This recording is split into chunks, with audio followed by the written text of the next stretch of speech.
средувањето е во делот на стопирање на злоупотребата. Значи, сите знаеме дека алатката се злоупотребува во одредени институции, понекогаш се прави тоа од можеби самиот министер или самиот директор или првиот човек на институцијата.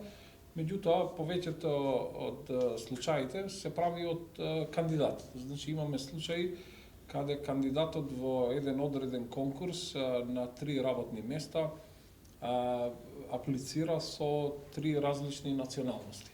И мојот тим, значи, во Министерството сме го разговарале ова, сме го разговарали и со премиерот и сакаме, значи, да го стопираме ова злоупотреба. Тоа ќе го направиме со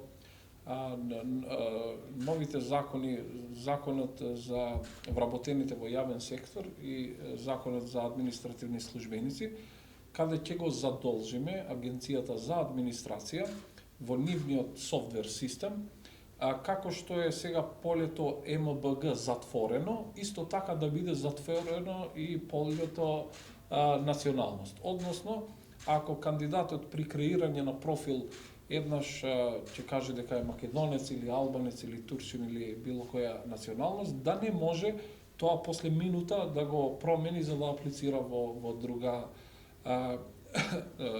друга позиција.